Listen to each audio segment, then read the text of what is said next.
মুক্তিযুদ্ধ বাংলাদেশের সর্বকালের সর্বশ্রেষ্ঠ ঘটনা বলে মন্তব্য করেছেন প্রধান উপদেষ্টা ডক্টর মোহাম্মদ ইউনূস। বলেছেন, ছাত্র জনতার আন্দোলনে রাষ্ট্র পুনর্গঠনের যে সুযোগ সৃষ্টি হয়েছে তা কাজে লাগাতে চায় অন্তর্বর্তী সরকার। সকালে সশস্ত্র বাহিনী দিবস উপলক্ষে প্রধান উপদেষ্টা ঢাকা সেনানিবাসের আর্মি মাল্টিপারপাস কমপ্লেক্সে নির্বাচিত খেতাবপ্রাপ্ত বীর মুক্তিযোদ্ধা ও উত্তরাধিকারীদের সংবর্ধনা অনুষ্ঠানে এই মন্তব্য করেন।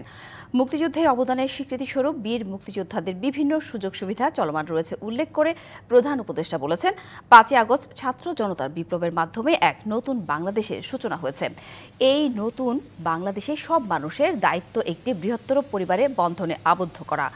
পরিবারে মতভেদ থাকতে পারে, কিন্তু কেউ কারো শত্রু হবেন না বলেও জানান তিনি। প্রধান উপদেষ্টা খেতাবপ্রাপ্ত বীর মুক্তিযোদ্ধাদের মধ্যে শুভেচ্ছা স্মারক বিতরণ ও শুভেচ্ছা বিনিময় করেন।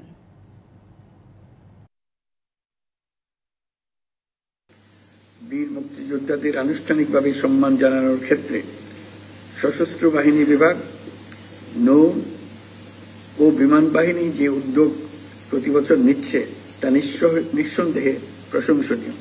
২০২৪ সালে ছাত্র জনতার বিপ্লবের মধ্য দিয়ে আমরা এক নতুন বাংলাদেশের সূচনা করেছি। এই নতুন দেশে আমাদের দায়িত্ব সকল মানুষকে একটি বৃহত্তর পরিবারের বন্ধনে আবদ্ধ করা। পরিবারে মতভেদ থাকবে, বাকবিতণ্ডা হবে, আমরা কেউ কারো শত্রু হব না। নগদের সর্বোচ্চ বার ১৬৭ টাকা রিচার্জে পাবেন ১ লাখ টাকা পুরস্কার। আরও আছে প্রতি সপ্তাহে পুরস্কার ও ক্যাশব্যাক।